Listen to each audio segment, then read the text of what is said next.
Hello student, JPSC digital study में आपका स्वागत है। आज 11th हिस्ट्री के अंतर्गत आपका टॉपिक है रोमन वास्तुकला व इस्लामी वास्तुकला में भिन्नता। तो रोमन वास्तुकला व इस्लामी वास्तुकला में क्या भिन्नता थी, दोनों की विशेषताओं में, दोनों के वास्तुकला की विशेषताओं में, दोनों के गुणों में क्या अंतर था, इसके संदर्भ में हम लोग अध्ययन करेंगे। तो चलिए विषय वस्तु को स्टार्ट करते हैं और आगे बढ़ते हैं। जैसा कि स्पष्ट है, रोमन वास्तुकला की विशेषताओं के अंतर्गत उसमें क्या क्या विशेषताएं थीं। तो जैसे रोमन साम्राज्य के भवन निर्माण या वास्तुकला के प्रारूप यहाँ के शासकों के कला प्रेम को प्रदर्शित करते हैं। तो जो भवन निर्माण रोमन साम्राज्य का था या वास्तुकला का जो प्रारूप था वो किस रूप में था, वहाँ के शासकों के जो पसंद थे, वहाँ के शासकों को जो कला के प्रति जो प्रेम था, जो उनके प्रति लगाव था, उस रूप को क्या करते हैं, प्रदर्शित करते हैं। तो इस तरह से वो व्यक्तिगत चीज़ें थी। वास्तुकला कुछ धार्मिक से जुड़ी हुई चीज़ें होती हैं, जिसे इस्लामी वास्तुकला में दिखाई देता है। वो जो है उस धर्म के विशेषताओं को पिरोए हुए रहती हैं। लेकिन जो रोमन साम्राज्य था उसमें वहाँ के शासकों की उनके प्रति प्रेम की भावना को प्रदर्शित करता है, ना कि धर्म की भावना को। तो दोनों में कुछ बेसिक अंतर है, उसको समझेंगे हम लोग। रोमन वास्तुकला में सर्वप्रथम जो है कलाकारों ने कंक्रीट का प्रयोग किया। तो यहाँ पे स्पष्ट है कि क्या किया, कंक्रीट का प्रयोग किया। उन्होंने ईंट व पत्थर के टुकड़े को जो है मजबूती से जोड़ने की कला का ज्ञान कराया।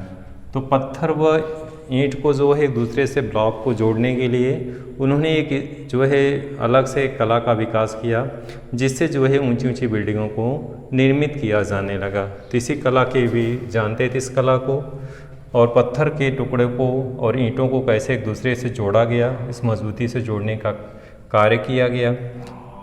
वास्तु निर्माण के क्षेत्र में डाट का प्रयोग, गुंबदों का आविष्कार किया गया। तो इस तरह से ये इनकी विशेषता थी कि किस तरह से ईंटों का जोड़ने के लिए प्रयोग किया गया, डाट का प्रयोग किया गया एवं गुंबदों का आविष्कार किया गया। रोमन वास्तु के कलाकार डाट की सहायता से 2-3 मंजिलों वाली इमारत बनाने लगे, क्योंकि वो एक दूसरे से जोड़ लेते थे उन चीज़ों को, ईंटों को, पत्थरों को, जिससे वो मजबूती रहती थी। डाट का प्रयोग जो है पुल में, द्वार में और विजय स्मारकों के निर्माण में किया जाने लगा। चूँकि इस कला के माध्यम से वे एक दूसरे को जोड़ने की कला का ज्ञान कर लिए थे कि कैसे एक दूसरे को जोड़ना है, जिससे बड़े बड़े पुलों का निर्माण किया जाने लगा। इसी की सहायता से बड़े बड़े जो है बांधों का जो है जलाशयों का निर्माण किया जाने लगा। तो इस तरह से उन्होंने कला की खोज के माध्यम से विविध स्मारकों, भवनों व पुलों का निर्माण किया। इस कला के माध्यम से ये कला जो है रोमन वास्तुकला को अपनी विशिष्टताओं की ओर प्रदर्शित करती है, जिसके माध्यम से भवन, विभिन्न प्रकार के स्मारक, धार्मिक स्थल, पुल, विविध प्रकार के भवनों का जो निर्माण किया गया रोमन साम्राज्य में, उस वास्तुकला को प्रदर्शित करता है। वहाँ के शासकों की लोकप्रियता, वहाँ के शासकों की कला के प्रति जो लगाव था, जो रुचि थी, उन चीज़ों को पिरोए हुए था। और इन चीज़ों को दिखाता है कि किस तरह से शासक जो है अपनी कला के प्रति जो उनका लगाव था, उस चीज़ को वो प्रदर्शित करते हैं। तो कला के क्षेत्र में भी काफ़ी विकास हुआ, और वास्तुकला का विशेष रूप से, जिसके माध्यम से विविध भवनों, पुलों व डाटों का निर्माण किया गया रोमन साम्राज्य में। और इस काल में वास्तुकला जो है काफ़ी विकसित अवस्था में थी। इस्लामी वास्तुकला के संदर्भ में हम लोग अध्ययन करेंगे। इस्लामी वास्तुकला की क्या क्या विशेषताएं थी। तो इस्लामी वास्तुकला के निर्माताओं ने मेहराब, गुंबद आदि का निर्माण करना, मदरसों का निर्माण वास्तुकला के तर्ज पर किया गया। तो यहाँ पे इस्लामी वास्तुकला के अंतर्गत क्या किया गया, मेहराब का निर्माण किया गया, गुंबद का निर्माण आदि का इस काल में किया गया। तो ये सभी जो है किससे सीखे थे, रोमन कलाकारों से ही इन्होंने इस चीज़ को ज्ञान प्राप्त किया था।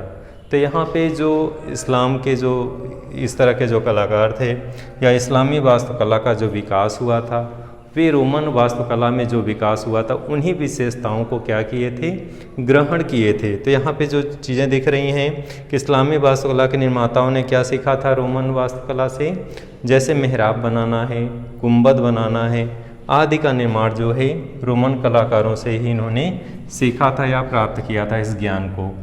इस्लाम की मस्जिदों में इबादत गाहों तथा मकबरों का मदरसों का निर्माण रोमन वास्तुकला के तर्ज पर किया गया। यहाँ पे मकबरा क्या आया है? इस्लामी परंपरा में जब किसी व्यक्ति को दफनाया जाता है और उसके भवन का निर्माण उसके ऊपर किया जाता है तो उसे क्या बोलते हैं?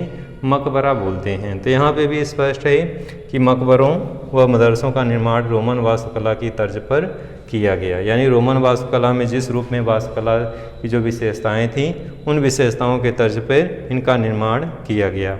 मस्जिदों में खुला प्रांगण आंगन होता था जहाँ पे एक जलाशय का भी निर्माण किया जाता था। मस्जिदों के कक्षों की दो विशेषता थी, दीवार एवं मेहराब। क्या थी? दीवार में एक मेहराब होता था जो मक्का की ओर क्या करता था? मुख का निर्देश देता था। जैसे कोई आस्था होती है ईश्वर की या किसी के प्रति, तो चूँकि इनका जो था मक्का का जो इनका धार्मिक स्थल है, अपनी एक इनकी आस्था है, तो उधर का मुख करके ये लोग करते थे। तो इस तरह से ये जो उसी की ओर मुख करके क्या करता था? मुख का निर्देश देता था। एक मंच होता था जो शुक्रवार दोपहर वाली नमाज के समय उस पर प्रवचन के लिए उसका उपयोग में लाया जाता था। तो इस तरह से दोनों वास्तुकला में अपनी अपनी विशेषताएं थी। दोनों वास्तुकला के संदर्भ में जैसा कि रोमन वास्तुकला अपनी विशेषताओं के लिए विख्यात है कि किस तरह से रोमन काल में कंक्रीट का प्रयोग किया जाने लगा, ईंटों का जो है एक दूसरे से जोड़ने का प्रयोग किया जाने लगा, ब्लॉक का प्रयोग किया जाने लगा। इतने प्राचीन टाइम में, इतने प्राचीन काल में, इतने हजारों वर्ष पहले जो है इस कला का विकास हो गया था।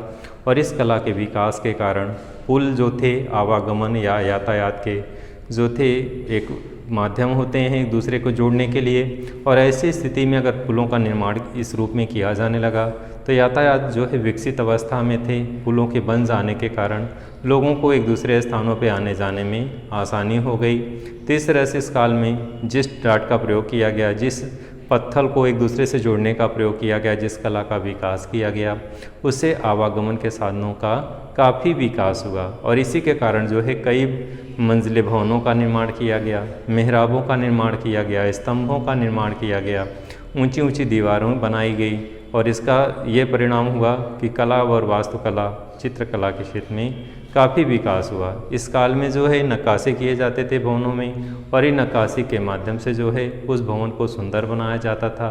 उस भवन को जोड़ने की स्थिति या जोड़ने की कला का ज्ञान हो जाने के कारण जो ऊंचे ऊंचे भवन बनाए जाते थे, जिससे उनके समय में भवन भव्य दिखाई देते थे, जिससे भव्य और वैभवपूर्ण स्थिति को प्रदर्शित करते हैं। तो इस काल में रोमन साम्राज्य में वास्तुकला अपने आप में काफ़ी विकसित अवस्था में था, और इसी की कला का तर्ज पे जो है इस्लामी वास्तुकला का विकास हुआ। इस्लामी वास्तुकला के कलाकारों ने रोमन साम्राज्य के कलाकारों से काफ़ी कुछ सीखा, किस तरह से भवनों का निर्माण किया जाए, किस तरह से वास्तुकला जो रोमन साम्राज्य में विकसित अवस्था में थी किस तरह से दूसरे को जोड़ लेते थे, ऊंचे ऊंचे भवनों और बिल्डिंगों का निर्माण करते थे। उसी कला का ज्ञान जो है इस्लामी वास्तुकला के कलाकारों ने अपनाया और उसे अपने भवनों में आत्मसात किया। तो इस तरह से जो है भवनों में वो विशेषताएं इनमें दिखती हैं। कुछ अंतर भी दिखाई देता है, चूँकि रोमन साम्राज्य और इस्लामी जो वास्तुकला थी वो धर्म से जुड़ी हुई चीज़ें थी, इसलिए इस्लामी जो है धार्मिक विशेषताओं को लिए हुए है और रोमन अपनी विशेषताओं को लिए हुए है। डियर स्टूडेंट, आज की वीडियो में बस इतना ही। अगले वीडियो में नए विषय वस्तु के साथ प्रस्तुत होंगे। धन्यवाद।